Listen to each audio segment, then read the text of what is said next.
Kumusta mga kaagimat? Welcome back sa aking channel. Panibagong video naman ang ating pag-uusapan at ito ay tungkol sa mutya ng isang kawayan na kambal at ito ay naging bato. At pag-uusapan din natin dito sa video mga kagimat kung ano-ano ang mga taglay na kapangyarihan ng mutya ng kawayan na kambal na naging bato ang kanyang aura. At ituturo ko din dito sa video kung paano ang tamang pag-alaga sa ganitong sahing sangkap agimat para mas lalo pang lumakas ang taglay niyang may kagahong bertudis o kapangyarihan.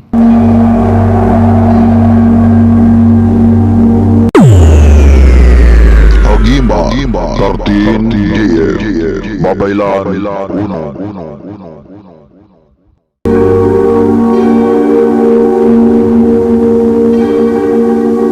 Maraming mga sangkapagimat ang makukuha sa kawayan mula sa kanyang ugat, sa kanyang katawan, mga dahon at bulaklak at pati ang kanyang tambo o labong. At basta ito ay nakuha mismo sa kawayan na nakadugtong pa sa kanyang aura at naging bato, ito ay kanyang pinakasikretong mga agimat. Ang kawayan na sangkapagimat ay kilala na malakas sa pampaswerte na bertudis, lalo na kung ito ay gagamitin sa pampaswerte sa pangingisda. Kung gagamitin ito sa pagpangisda, itong mutya, kambal na kawayan na naging bato ay ilagay ito sa pulang tila at bago pumunta sa laot ay tuubin muna ang iyong bangka ng insenso o di kaya ay kamangyan mga kaagimat. At pagkatapos ay isunod mo naman na tuubin o pausukan mo naman ng insenso o kamangyan ang mutya kambal na kawayan na naging bato. At kung matapos na itong mapausukan ay itago ito sa pulang tila ang mutya. Pwede din ito na ikwintas o di kaya ay ilagay sa gilid ng hawakan o gawing bakos. At kung sakaling andoon ka na sa laot at nag-umpisa na sa pagpangisda, ay kailangan huwag kayong masyadong mag-ingay para tuloy-tuloy ang swerte at marami kayong huli na mga isda. Ang mutya kambal na kawayan na naging bato ay mabisang pampaswerte sa negosyo, mabisang pampaswerte sa ating trabaho, pampaswerte sa buhay at kabuhayan. May kapangyarihan din ito sa pampalakas ng katawan at kalusugan, pisikal at spiritual. At may kapangyarihang bertudis na makapagpigil ng katandaan at hindi madali na kapitan ng mga malalang sakit.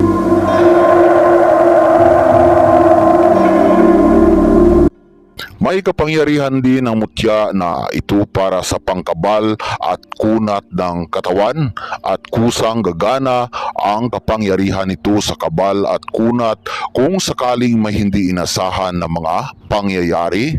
May kapangyarihan sa proteksyon at depensa laban sa mga masasamang elemento, proteksyon at depensa laban sa masamang tangka ng tao, mabisang proteksyon at depensa sa bala ng mga baril at sa mga patalim at iba pang mga armas o sandata, panglihis na mga hindi inasahang mga panganib at mga sakuna. May kapangyarihan din ang mutya na magagamit sa panggagamot sa paraan ng pagbabad sa lana ng divine oil aura o di kaya ay mga lana na niyog ng mga sinyalan mga kagimat. Ang mga lana ng niyog ng mga sinyalan ay katulad ng niyog bao na walang mata. Mayroon din na bao niyog na isang mata at isa ang bibig. Kaya kung mayroon kayo niyan na niyog na sinyalan mga kagimat, yan ang inyong gagamitin na pagbabaran sa ganitong sangkapagimat para magagamit sa panggagamot.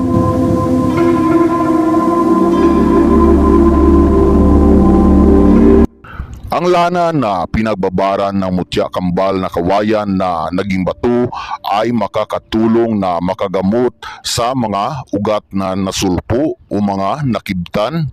Kung sa Tagalog matawag ito ng mga ugat na lumiko, hindi na sa tamang linya mga kagimat. Kaya kung mapasok ito ng hangin ay posible na maglubo o magbanog na tinatawag sa amin sa salitang karaya mga kagimat. Kaya epektibo ang lana ng pinagbabaran ng mutya kawayan para malunasan ang mga nabali na mga ugat. Gamot din ang lana nito sa sakit ng tiyan, sa makati na lalamunan. Ihaplas lang ang lana nito mga kagimat. Gamot din ito sa rayuma at lanag sa talampakan at mabisang gamot din itong kanyang lana sa sugat kapag sakaling nagpabaon kayo sa inyong balat ng mga agimat. I-plus lang ito sa parte ng balat na may sugat na nilagyan ng agimat at ito ay mabilis na hihilom.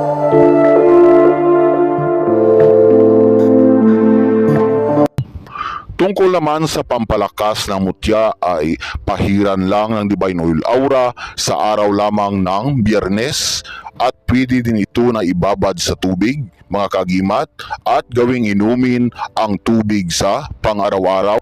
Ibabad ang mutya sa tubig 3 hanggang 5 minuto at pagkatapos ito ay pwede na mainom.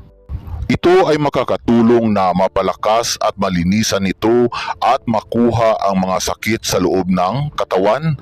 Pwede din ito na hati-hatiin at ang ibang kapiraso nito ay ilagay sa loob ng garapa o lanahan na inyong ginawa. Ito ay makakatulong para ang inyong garapa o lanahan ay may malakas na bukal o kulo kapag may mahagip na mga aura ng mga elemento sa paligid.